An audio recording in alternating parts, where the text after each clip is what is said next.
إن الحمد لله نحمده ونستعينه ونستغفره ونعوذ بالله من شرور أنفسنا ومن سيئات أعمالنا.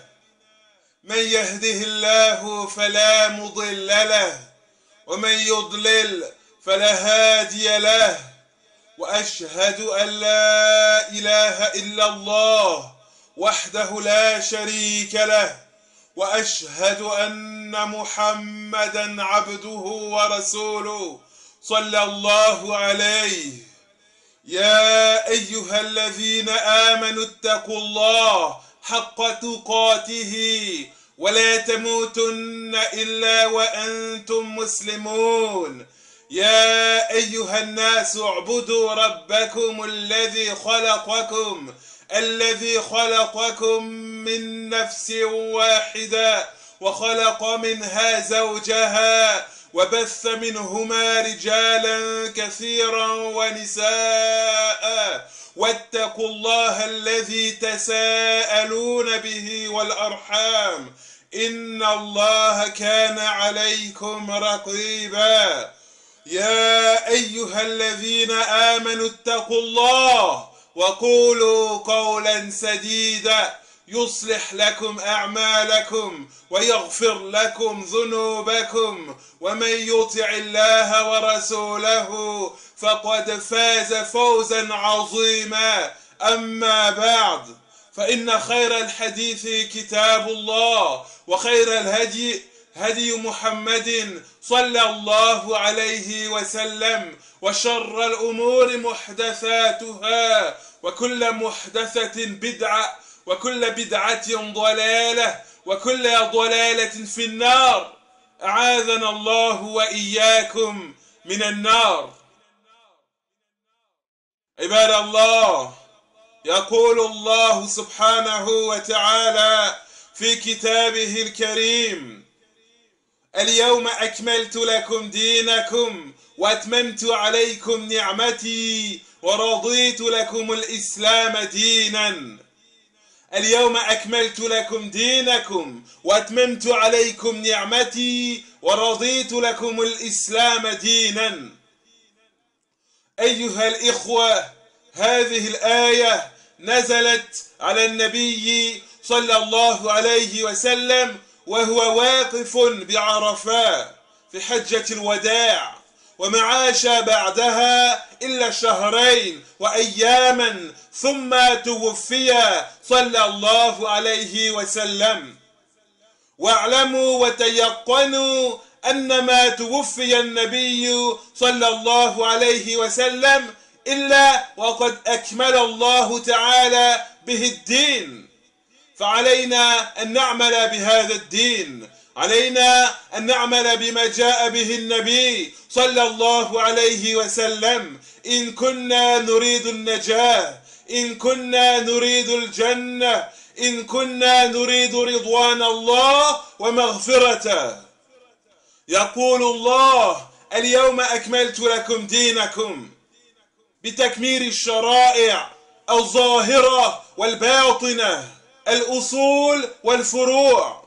ولهذا كان الكتاب والسنة كافيين كل الكفاية في أحكام الدين، أصوله وفروعه. ديننا كامل يا عباد الله، فلا يحتاج إلى أي إضافة ولا أي إزالة، لأنه شريعة تامة من رب العالمين. ما بقي شيء يحتاجه المسلم في عقيدته أو منهجه أو عبادته أو آدابه أو أخلاقه إلا وهو في كتاب الله وسنة رسوله صلى الله عليه وسلم. لهذا مهما حسنت نية الإنسان وقصده، إذا كان يعمل عملا غير مشروع فهو مردود عليه ولا يقبل منه شيء، لأن هذا العمل بدعة. وقد قال النبي صلى الله عليه وسلم: من عمل عملا ليس عليه أمرنا فهو رد. من عمل عملا ليس عليه أمرنا ماذا؟ فهو رد. أيضا اعلموا أيها المسلمون أن من مقتضى شهادة أن محمدا رسول الله طاعته فيما أمر وتصديقه فيما أخبر واجتناب ما نهى عنه وزجر، وألا يعبد الله إلا بما شرع، وألا يعبد الله إلا بما شرع.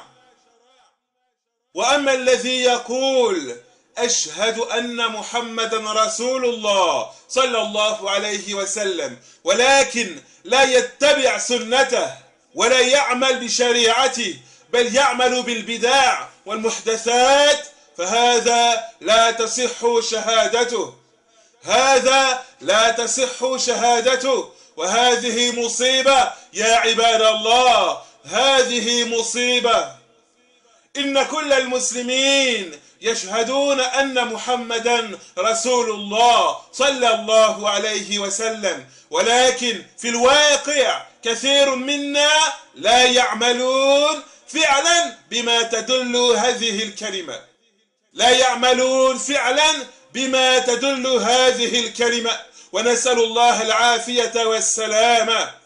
من شروط قبول الأعمال الإخلاص والمتابعة، الإخلاص والمتابعة، فعلينا أن نعمل بما جاء به النبي صلى الله عليه وسلم، لا بد من ذلك.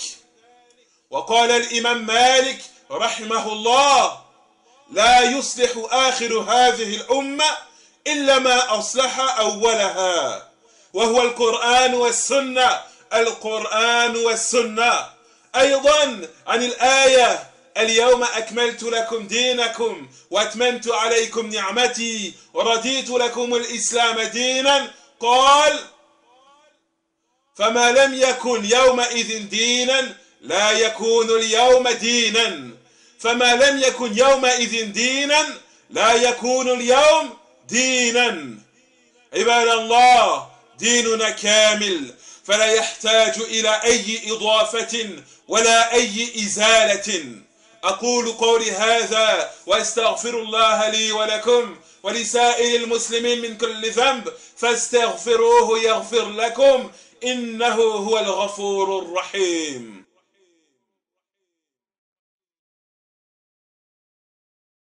الحمد لله رب العالمين قيوم السماوات والأراضين، وأصلي وأسلم على نبينا محمد وعلى آله وأصحابه أجمعين. أما بعد. Serviteurs d'Allah, Allah, qu'il soit glorifié et exalté, nous dit dans son noble livre, il nous dit dans le Coran: اليوم أكملت لكم دينكم وأتممت عليكم نعمتي ورضيت لكم الإسلام دينا. Aujourd'hui, j'ai parachevé pour vous votre religion et j'ai accompli sur vous mon bienfait et j'ai agréé pour vous l'islam comme religion. C'est véritablement un verset grandiose. Chers frères et chères sœurs, ce qu'il faut tout de même savoir, ce qu'il faut connaître, c'est le contexte dans lequel a été révélé ce noble verset, pour nous permettre de saisir encore plus sa grande importance. Ce verset a été révélé au prophète Mohammed sallallahu alayhi wa sallam alors qu'il accomplissait le pèlerinage d'adieu. Ce verset a été révélé au prophète Mohammed sallallahu alayhi wa sallam alors qu'il accomplissait le pèlerinage d'adieu, alors qu'il se trouvait sur le mont Arafat. Et après la révélation de ce verset, le prophète sallallahu alayhi wa sallam n'a pas vécu plus de 2 mois et quelques jours. Il n'a pas vécu plus de 2 mois et quelques jours. On voit que ce verset fait partie des dernières choses qu'Allah a révélées à son prophète sallallahu alayhi wa sallam. L'islam, c'est la dernière des révélations. La dernière des révélations qui est descendue sur terre. Et parmi les derniers versets de cette dernière révélation qui est descendue sur terre pour les humains et les djinns, il y a ce verset. اليوم أكملت لكم دينكم وأتممت عليكم نعمتي ورضيت لكم الإسلام دينا. Aujourd'hui, j'ai parachevé pour vous votre religion et j'ai accompli sur vous mon bienfait et j'ai agréé pour vous l'islam comme religion. Ainsi, il nous incombe d'agir selon cet islam qui a été révélé au prophète Mohammed sallallahu alayhi wa sallam. Et ce qu'il faut savoir avec certitude, c'est que le prophète sallallahu alayhi wa sallam n'est pas mort, n'a pas rejoint son Seigneur avant que la religion tout entière ait été complétée, parachevée. La religion est parfaite, complète, parachevée. Aussi, nous devons agir, nous devons œuvrer selon cet islam. Nous devons agir, nous devons œuvrer selon ce que nous a transmis le prophète Mohammed sallallahu alayhi wa sallam. Si véritablement nous voulons être sauvés au jour de la résurrection, si véritablement nous désirons le paradis, si véritablement nous recherchons l'agrément d'Allah et son pardon. Ainsi Allah nous dit, Al-yawma akmaltu lakum dinakum. Aujourd'hui, j'ai parachevé pour vous votre religion. C'est-à-dire que la religion est parfaite, complète, parachevée. Tout ce qui a trait à la religion, que ce soit les règles, les fondements sur lesquels elle repose, que ce soit l'aspect intérieur de cette religion, les actes du cœur, ou que ce soit l'aspect extérieur, les actes du corps, les actes des membres, eh bien, tout est parfait, tout est complet, tout est parachevé. Que ce soit les bases de cette religion ou ses branches, que ce soit les bases de cette religion ou les branches. C'est pour cela que le livre d'Allah et les enseignements de son prophète, sallallahu alayhi wa sallam, nous sont amplement suffisants. Tout ce dont le musulman a besoin se trouve soit dans le livre d'Allah, soit dans la sunna de son messager, sallallahu alayhi wa sallam. Ainsi, cette religion est parfaite, cette religion est complète. Elle n'a nul besoin que tu rajoutes quoi que ce soit, et elle n'a nul besoin que tu enlèves quoi que ce soit. Pourquoi? Parce que cette religion, c'est la législation d'Allah, le Seigneur des cieux et de la terre.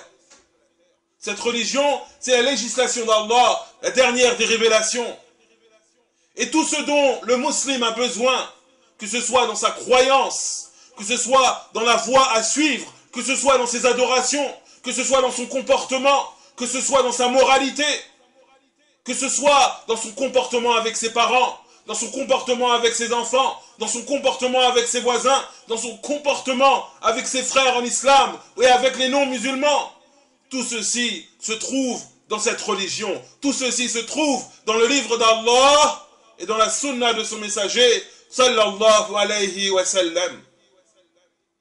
C'est pour cela que quelle que soit l'intention d'une personne, quel que soit son but, si son action, si son œuvre n'est pas en conformité avec cet islam, si son action, si son œuvre n'est pas en conformité avec ce que nous a transmis le messager d'Allah, sallallahu alayhi wa sallam, alors ce sera rejeté.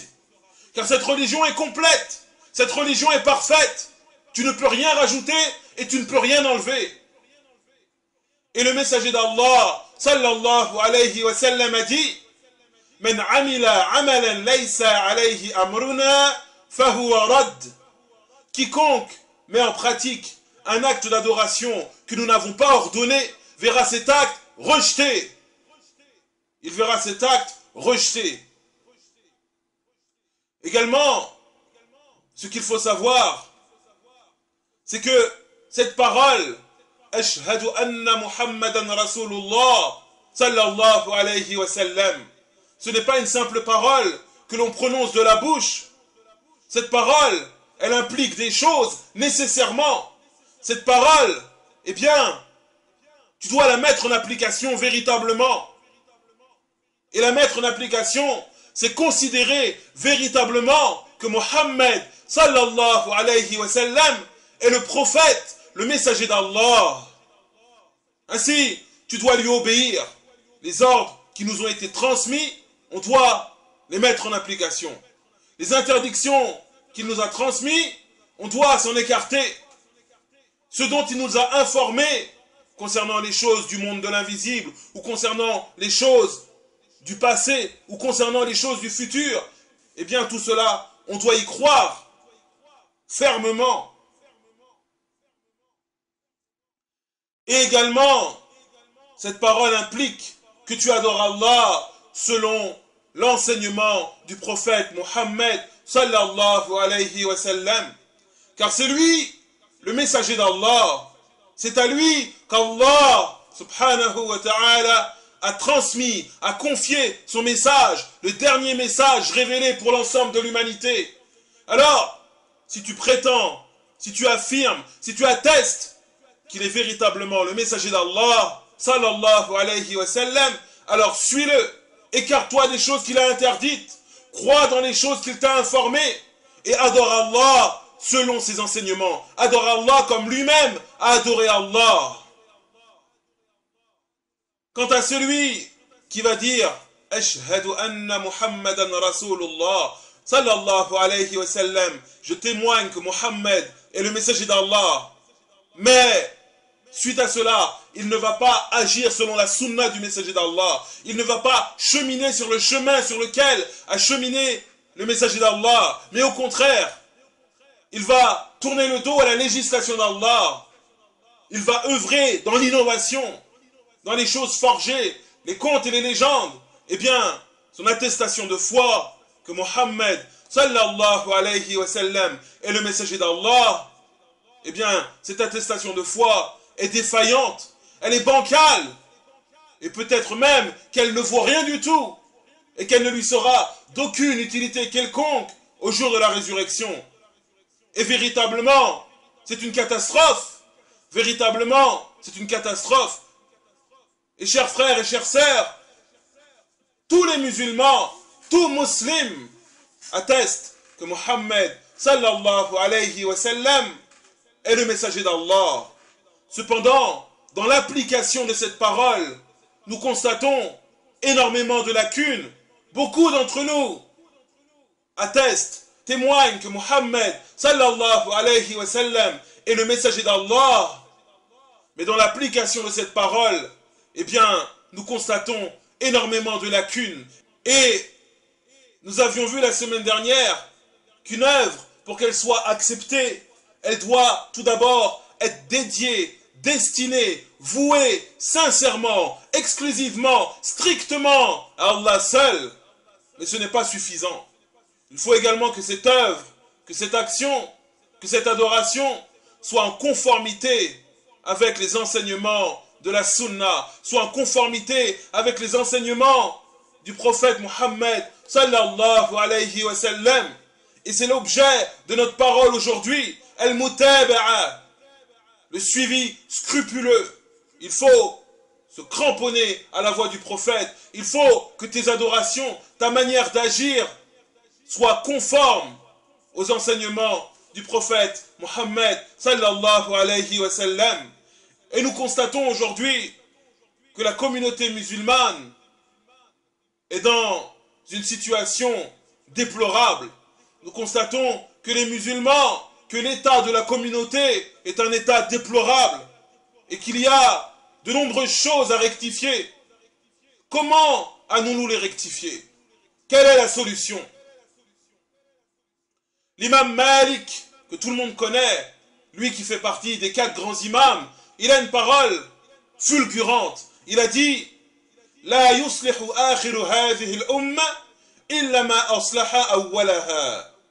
La yuslihu akhiru hadhihi al-umma illa ma aslaha awwalaha. Rien n'améliorera l'état des derniers de cette communauté si ce n'est ce qui a amélioré l'état des premiers de cette communauté. Les premiers de cette communauté, qui sont-ils? Eh bien, il s'agit du prophète sallallahu alayhi wa sallam et ses compagnons. Les musulmans, avant qu'ils connaissent l'islam, ils étaient une nation qui était méprisée par les empires qui l'entouraient. que ce soit l'Empire perse, l'Empire byzantin, l'Empire romain, ils méprisaient les Arabes, qui n'étaient à leurs yeux que des Bédouins vivant dans le désert, avec des coutumes étranges, comme le fait d'enterrer vivant les filles lorsqu'elles naissaient, et pire que cela, l'adoration des idoles. Voilà quelle était leur situation pour la plupart d'entre eux. Et quand l'islam est venu, eh bien ils sont devenus la première des nations du monde. Ils sont devenus la première des nations du monde. Qu'est-ce qui a amélioré leur état? Qu'est-ce qui les a fait passer de cet état à cet autre état? Si ce n'est le fait qu'ils aient appliqué le Coran et la Sunna. Et voilà ce que signifie la parole de l'imam Malik. Rien n'améliorera notre situation si nous ne revenons pas au Coran et à la Sunna. Et concernant le verset Al-yawma akmaltu lakum dinakum wa atmamtu alaykum ni'mati wa raditu lakum al-islam dinan, l'imam Malik a dit concernant le verset: aujourd'hui, j'ai parachevé pour vous votre religion et j'ai accompli sur vous mon bienfait et j'ai agréé pour vous l'islam comme religion. Concernant ce noble verset, il a dit: فَمَا لَمْ يَكُنْ يَوْمَئِذٍ دِينًا لَا يَكُونَ الْيَوْمَ دِينًا فَمَا لَمْ يَكُنْ يَوْمَئِذٍ دِينًا لَا يَكُونُ الْيَوْمَ دِينًا. Ce qui ne faisait pas partie de la religion à cette époque, à l'époque de la révélation de ce verset, à l'époque du prophète sallallahu alayhi wa sallam et ses compagnons, ce qui ne faisait pas partie de la religion à cette époque-là ne peut en faire partie à notre époque. Ne peut en faire partie à notre époque. Serviteur d'Allah, notre religion est parfaite. Notre religion est complète. Et tu ne peux rajouter quoi que ce soit, ni enlever quoi que ce soit. Si tu rajoutes quoi que ce soit, tu t'égares. Et si tu enlèves quoi que ce soit, tu t'égares.